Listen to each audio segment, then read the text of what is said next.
We write in all sorts of different ways, but usually we kind of write. We sort of individually cobble together little demos, and then we work on them in groups after that. So a lot of times people just sort of like, it's not really an acoustic or electric thing. It's sort of like a single idea, a single chord progression or a riff or something. Somebody will kind of like just make a little home demo based around that idea, and then maybe we're not really like a jam band so much. No.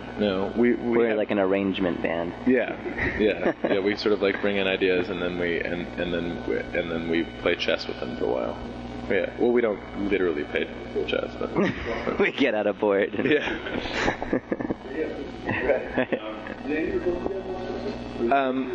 Luckily, both of our guitarists have been named Andy, so the only answer I can say is yes. The Andy who is now in our band, Andrew Ross III, did not record on their album. Although he recorded on some of the B-sides, I believe. Yeah. Things that show up on singles, things we've done for movie soundtracks, things we've done, for little projects here and there afterwards. He joined the band basically as soon as we got back from Sweden, where we recorded the last album. We recorded the album with Andy Duncan, who was our original guitarist, and it was actually a really, I think some of the best creative time we've had with Andy Duncan. Yeah, definitely. And there were no real big tensions in the studio, but I think when we got home, he looked at his calendar and realized that like if the album did well, we'd be on the road for 2 years, and he just couldn't handle that much touring again. And he was right. You definitely need a balance. I know that after months in the studio, you kind of get stir crazy and want to get out and start playing. Yeah. But right now, that feeling is so distant that it's easy for me to think I could spend the rest of my life in the studio and never travel again. 28 months it is now? Yeah, a little over 2 years. So I'm working on 2.5 years right now. Yeah, we took off a little bit of January to make a video, and I got married last year, so we took off.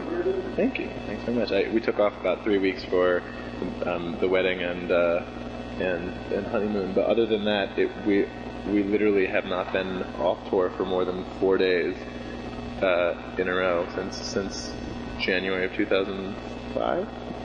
Yeah, 2005. Yeah. Mm-hmm. She is the bonus track on the record, yes. The secret's a little out of the bag now, and times have changed with our label, so I can talk a little bit more about it. But basically, we wanted. I wonder if I should talk about this. Yeah, just say it. They were going to hobble our record with copy control software, and we really didn't want it to be copy protected, especially because the copy protection software at the time was malignant. I mean, it actually screwed up people's computers, and it made it impossible to put your CDs on your iPod even. I mean, so you couldn't share the songs at all. Yeah, I mean, you couldn't even listen to them yourself. I mean, without even getting into the politics of people trading or stealing music, it meant that people who bought our CD couldn't even put it on their computer. And from our perspective, that seemed absolutely ridiculous. And the point, any band just wants their music to be listened to, and so we didn't want anything getting in the way of people being able to listen to it. So we've fought a long and complicated battle with our label, and in the end, it looked like we were about to lose because they said that we're a band that appeals to young, college-age intellectual kids who are exactly who they thought were most likely to steal and trade music, and so they were going to make an example of us by putting this copy protection software on there and quote unquote seeing how it worked, So we handed in a master at the last minute that filled up the exact length of a CD, so that there was no room left on the disc to put any software. And they didn't realize. They were like, "Wow, that's weird. You guys are giving us a 72-minute album, exactly." And they didn't realize what had happened until it came. It got spit back by quality control, which was like, "Record sounds great, but we can't put any software on there." I actually, I don't think that raising the price is a bad idea. I've been thinking a lot about this because I might write something about it soon. But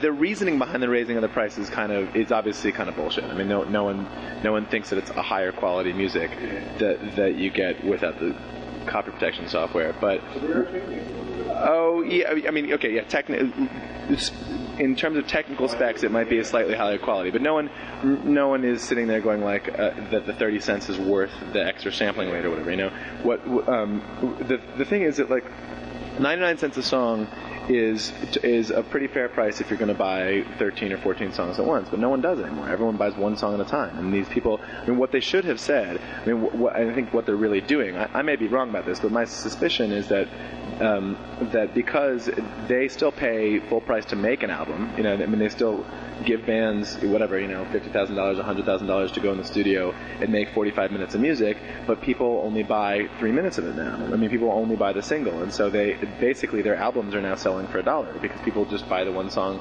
You know, you used to go to the store and buy the whole album that had that song in it, and hopefully you fall in love with the rest of the album. People basically don't do that anymore, and so, you know, I think you know, $1.50, $1.29, whatever it is they're charging, is still less than most people pay for their cup of coffee. You know what I mean? It's like for people to complain about that is just ridiculous. Like if they're getting, you know, it's such a good deal. You know, it's just stupid for them to be saying that it's a higher quality. I mean, they should just go flat out say like, look, the market has changed. Everyone's buying a single song. I mean, frankly, I think people should pay $4 or $5 for the one song and then get the rest of the album at half price or something. You know what I mean? Like, well, there's. I saw something about that with iTunes. If you buy the single, you get the. I believe, and I don't know. It's not every artist, but it's labels that have agreed to this promotion. If you buy the single, and again, I'm not sure if I'm exactly right on this, but if you buy the single, you then get that deducted from the album when you buy it, so you don't buy the single twice. Okay. Or I thought it just qualified you for like a discounted. Well, I think that is the discount. Yeah, that is the discount. I'm not sure exactly what the mechanics of it are, but the point is that if you buy a 15-song album, if you buy each song, obviously it's $15, but usually the albums by themselves are $10. So they're saying if you want to go buy that $10 album, we'll give you your 99 cents back for whatever. I mean, that's I think the essential math behind it, which is nice. I mean, that's great, but at the end of the day, it really, like, if you wanted a really fair system, I mean, people would completely revolt if they tried this right now, but if you wanted a really fair system, you would have a high entry level for a particular song. Everybody likes that one song by Justin Timberlake. You pay $4 or $5 for that song, and then the rest of them are sort of promotional. Like if you want to get all the whole rest of the album, you pay another $4 or $5 and you get 10 times more music or something. You know, it is changing, and I don't know. Do you like it, Tim? I like the way it's going. I mean, I'm sad to see like the actual hard copy. You know, I come from the generation that likes to like hold on to the CD and flip through the booklet and everything like that. But I'm also getting used to sort of the newer way of just like going and finding the song you like. And yeah, it's like, you know, change is frightening, but it's not necessarily bad. I mean, I also am a physical object person. Like I miss, you know, 7 inches. I miss like real albums, you know, and artwork and the sort of preciousness of that object. I mean, you know, like I also miss learning about things in record stores, like going in and sort of like falling in love with the way something looks and feels, and Reckless Records. It's, there's the best one, I think, is the one in Milwaukee. There's 2 of them. Yeah, there's one on Broadway and one in Milwaukee. One on Broadway and one in Milwaukee. But there, you know, that really has changed, and it's not, and it's I don't think it will ever go back. I mean, I don't think there's a inverted change that could happen there, and it's not. You can't really like. There's sort of no use in being too nostalgic about it. I mean, music is still music, and there are lots of great things that have come along with it. I mean, we're one of those bands that's obviously benefited greatly from a new system, you know. With Hero games, I know Million Ways kind of just around the backyard. Oh yeah, A Million Ways was definitely let's just screw around in our backyard. Well, it's kind of a way to knock out the middleman a little bit and just like make something and then be able to just put it right out. Yeah. You know, I don't know if it was like a conscious decision to be like, ooh, look at this great new platform. Yeah, I mean, I think we've always been conscious of trying to steer our own ship. And I mean, you know, I grew up in Washington D.C. and was a total devotee of all things Discord and the punk rock scene in DC, which was very aggressively do it yourself, and I sort of like, the version of music and the music world that I grew up knowing was definitely all about making things happen for yourself and doing it your own way and trying to steer clear of the influences of big bad corporations and so forth. We obviously we're on a major label. We've like in some senses we're in bed with the devil, and we've always tried to like have control over the things we make and be the people steering the ship, and so in that sense it's been conscious, but we don't see ourselves primarily as like technological marketers. We still just want to make things we want to make, and we've been lucky that there's been that we're in a time when these things can find their way out in the world in a new way. We haven't been dancing on stage in a little while now, for that reason exactly. Just that at some point it definitely starts to overshadow everything else. The reason it was so fun to come up with those dances in the first place is that it was so confusing to our fans. If you're in the middle of a rock show and you just drop your instruments and break into this dance routine, people just sort of, their jaws are on the floor, and that's what was so great about it. And now that people now that doesn't surprise people or people sort of expect it, you sort of feel like you're just doing literally the song and dance. So we've stopped doing that as much at live shows. We may do it one of the next couple of nights. Yeah, because it's the last 2 nights of our tour with Snow Patrol, and they haven't seen it before. Yeah, so yeah. We've been on tour with them for about a month, and they're really super wonderful guys, and I think they would really appreciate the dance. I think they would like it too. It's definitely a good trick to have in your back pocket. Yeah, it does feel very much like that though. It's a trick. Yeah, it's like a really good joke to whip out in the middle of a dinner party. Yeah. But it doesn't mean it's a substantial element of what we think we are. We have a sort of ever-evolving set list. I wouldn't say that unlike the Pixies, for instance, who just like did it on the fly every night. On the Pixies covers record. Oh yeah, they've held.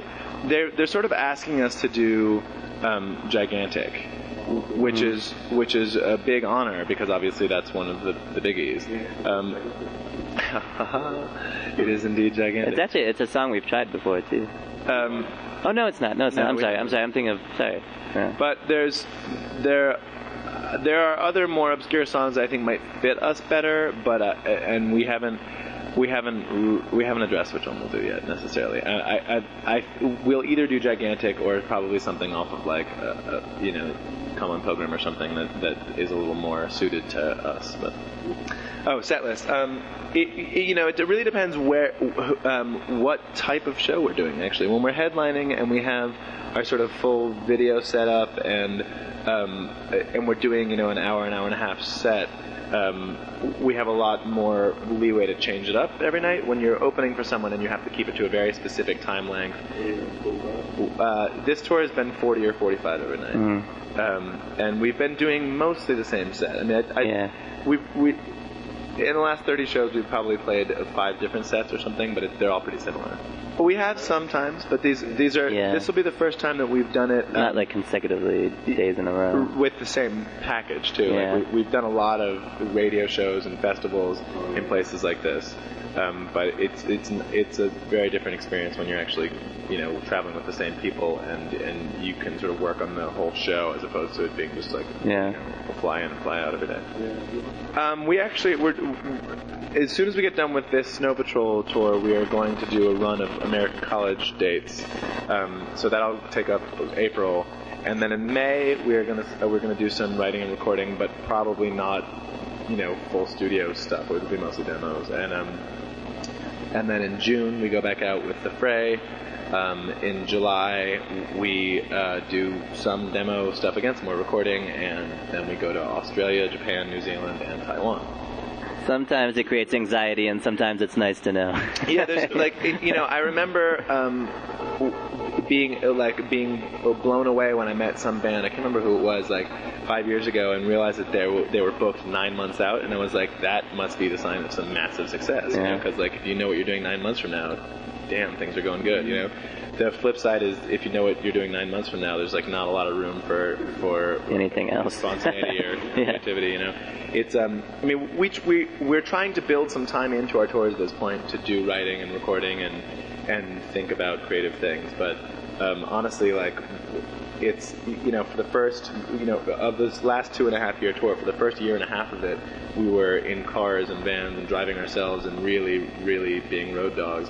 And since then, we have, you know, there was like a good 6 or 8 months where we were doing 12 hours of press every day, and we've sort of like been able to finally work some of our own time into the day in our tours. But to tell you the truth, it's really hard to think any creative thoughts after you've been, you know, through the washing machine like this. So, all right, the song "Here It Goes Again," which you guys are about to hear, it's our big hit, huh, Tim? It's huge. It's you know, it's funny. I like the song fine, but I never would have picked this as a single. I mean, clearly the video picked it, and the video was like, we picked this for the video simply because it was in a good tempo for dancing on a treadmill. You know, we actually, when we went to make the treadmill video at my sister's house in Florida, our label didn't know we were doing it. In fact, our management didn't even know we were doing it, and we had it in mind that we were going to do a video for a different song. We were going to do. I think it was for a good idea at the time. Good idea at the time, and because we knew we were doing something with treadmills, and we thought that a good idea at the time, which is another song on our album. It has this kind of like stomping feel to it. It's a much more kind of like, it sounds more like a march or something. Mm-hmm. So we thought it would fit with treadmills. And when we actually tried dancing to it, it just kind of clunky on the treadmill. Yeah, it didn't quite fit. Yeah. So we just like went through the album and looked for a song that had a good tempo for dancing on treadmills, and this was the one. And it's funny because now it's like, you know, our big single, and you know, I like the song fine. It's good. Yeah. Yeah, no, it's all right. It was funny. The tempo of the song matched 2 miles per hour on the treadmills. Yeah, you could do two. It's like a 3 variable thing. At 2 miles an hour to this tempo, you could get 4 beats before you fall off the end of a treadmill. Like if you step on the furthest, you know, the frontmost part of a treadmill, you got 4 beats till you get off the end.